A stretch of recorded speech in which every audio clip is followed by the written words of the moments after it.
This proverb originated in the 1600s, and it was found in a book written by Anthony Weldon. The original sentiment, though, comes from an Italian proverb that more or less states the same thing. He that deceives me the first time, it's his fault. He that deceives me a second time, it's my fault. I've thought more and more about this proverb as I've seen the world begin to spiral yet again back into chaos, as we have seen the news that it appears that the new virus or the variant is making its way to the country of America yet again. Make no mistake, this is intentional, this is deliberate, and this is yet another lever that is being pulled by the powers that be in order to further subjugate the United States of America and the rest of the world as a result. It's ridiculous when you think back at what we were forced to go through over these past 3 years and just how much evidence that came out over that period of time. I frequently talk about when the first lockdowns were put into effect in 2020.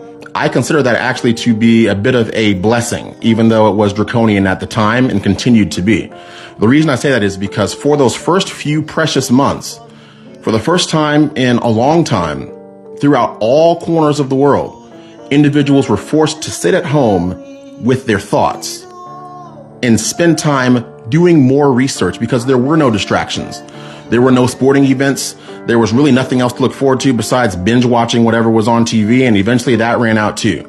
So for the first 3 months, I considered it to be a renaissance. Individuals began asking questions and questioning the official narrative. I myself, I've had asthma since I was born. And originally when I heard the news that that virus was coming in 2020, they indicated that there might be further complications for individuals who did have asthma. So at first I was a little bit concerned, but then because I was free from distractions, I was able to start putting pieces together and realize that the puzzle didn't quite come together the way the powers that be would hope it would.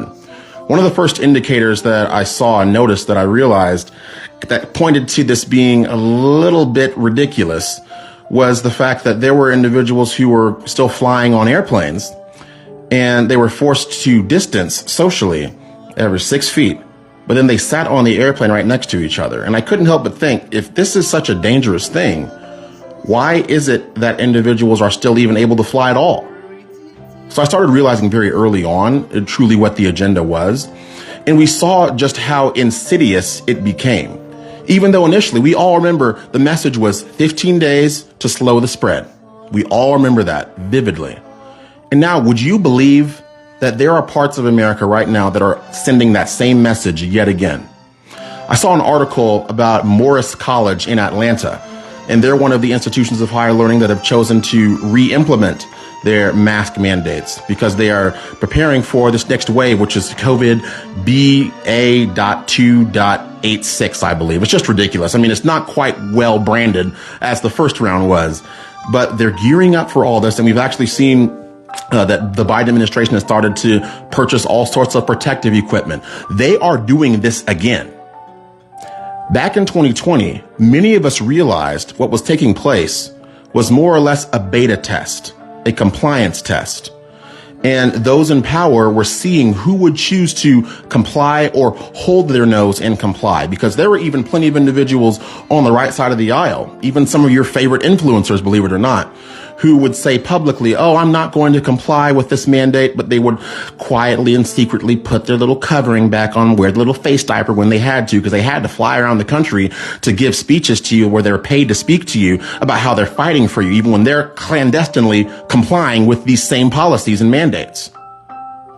Far too many individuals did that in the beginning. Over time, the veil began to be lifted, and that's when you started to see more pushback. In the South, obviously, we choose not to abide by these ridiculous mandates in many areas. But even in the South itself, there are areas, and there's places like Austin, Texas, where you're going to find a lot of people who are willing to just do whatever the government tells them to do. I find it disquieting because the spirit of America, that spirit of resilience, that indomitable spirit, seems to be fading away quickly and even more quickly than ever before. I say that because people seem to want to be dominated, especially on the left side of the aisle. It's become a macabre display of, oh, govern me harder, daddy. Yes, tell me what to do. looking at the government as if the government is the only entity that can save them, and completely abdicating critical thinking whatsoever. By now, there is more than enough information for you to realize that putting a covering on your face or walking in a restaurant and wearing it and then sitting down and taking it off, it doesn't make any logical sense. And we saw how accredited doctors in the past were maligned and even disbarred in some cases from their employment because they chose to acknowledge the real science. If you remember, the first rumors and waves started coming out in February of 2020. And that was only about 9 months before the election. Now here, it's starting to be rolled out in September of 2023, which is 14 months away from the next election. I would posit this fact to you. The elites, Big Pharma, the entire complex realizes now that they failed round one, even though there were plenty of individuals who did comply. They failed round one. They failed the cards. They failed you can't go into here unless you have documentation. They failed that part. And now what they're realizing is we need to create a much longer runway in order to ensure that more individuals will comply with these mandates. But I'm here to tell you, I'm one individual who's not going to comply whatsoever. I don't care what I'm doing, where I am. If it costs me even my source of employment, I was ready to lose my job the first time that this came around. That is what it's going to take. Because if you're going to sit there and say, oh, well, I need my job, what you're saying is you care less about your bodily autonomy than you do about a paycheck. That's very telling. And honestly, the solution is very simple. With all the millions of people who are truly awake in America and all around the world, all it takes is you all saying no with one voice. We cannot afford to have individuals say, oh, I guess I just have to do this for what's to come. What have I been telling you guys on these live streams for several weeks, months, and years now? The best way to be prepared is to become as self-sufficient as possible, so that if that day comes where you're forced to comply with X, Y, or Z, or you lose this or you lose that, you've already built your own community of like-minded individuals. Public Square is part of it, yes, but it can't be the entire final solution. They are going to run this out again because they saw it worked with just enough individuals for them to think this is what's going to help us in 2024. We aren't stupid. We know what this is for. This is their built-in ace in the hole to use whenever there's an election, so they can go behind our backs and change rules and election laws the last minute to ensure that the process is not nearly as secure as it used to be. The question also becomes, why would anyone want this administration to continue being in leadership? We've seen how they acted most recently towards the fires in Hawaii, where Biden, he finally made his way out there and he wants to tell people in the audience during his speech, how he had a small kitchen fire in his home. And that's the same thing as what they're going through right now. Something's not right with that. Biden can't string two coherent words together, appears to fall asleep more and more regularly. And on top of that, the families that lost their homes in Maui are getting, or in Hawaii in general, the families that lost their homes are getting $700 a piece. And remind yourself how much money we continue to throw into the black hole that is Ukraine for no reason whatsoever. This administration cares nothing about the American people or its citizens whatsoever. It's not just constrained even to America. Looking in places like Canada. Canada's on fire too, in case you didn't know. The Tenerife Islands, I believe, which is a part of Spain or Spanish Canary Islands, they're on fire too. There are so many coincidences. They can no longer be called coincidences. Anyone who is awake is aware this is a coordinated effort to cripple you and subjugate you and dominate you yet again. And I'll tell you this too.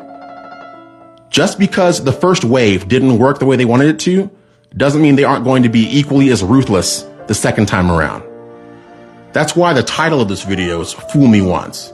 A lot of people were caught flat-footed in 2020. They weren't sure what to know, what to believe, where to research. But I'll tell you what, we have people on our side who are knowledgeable, who know what the facts truly are, who can point you to the data itself that tells you that all these mandates did nothing. They actually hurt the youth in the country because the youth are now socially stunted in many cases. They hurt so many facets of our supply chain for no reason. The reaction to, oh my gosh, I came down with the virus, I have to quarantine myself for 14 days, it didn't make sense to begin with. But that kept people home, kept them comfortable. Just sit there and watch your TikTok videos some more. Just watch your Netflix some more while we get ready for the next big play. It's coming. And if we think about being fooled yet again, the last thing I want to touch on is the fact that we know that Trump is going to be arrested on Thursday down in Georgia by a black woman, radical leftist DA. And this individual, of course, is loved by the left because the left loves their optics, right? And they will do everything in their power to say, oh, look, we did it again. Oh, we got him. We're going to get a mugshot this time. Nothing's going to come from this because we all know that Trump is simply an individual that you cannot bring down with these spurious allegations. And it's really funny because anyone who would cheer about this new person who is going to be going after Trump, they couldn't even tell you what a woman was, what a black woman was a few months ago. But they also wanted to have Ketanji Brown Jackson be put on the Supreme Court because she's a black woman. What's a woman? I don't know. We are living in ridiculously high levels of clown world. But those in power and those who wish to remain in power will maintain their stranglehold for as long as those of us out there continue to be fooled time and time again. So I think back to those words, fool me once, shame on you. Those who fooled us the first time and fooled millions and millions and millions of people, they should be called to account. The time has passed for strongly worded letters or hearings or committees. You might call me a radical, but the time has come for us to treat individuals who committed crimes against humanity the way they deserve to be treated. And you know what I mean by that. If we don't see that level of justice come now, they will continue and soldier forward on and on because they see you as a useless eater. They see you as absolutely worthless. They think the world belongs to them. We know who the world belongs to. That should give you some peace.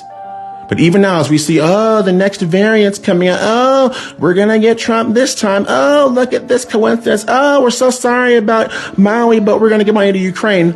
They're going to play the same thing out over and over again.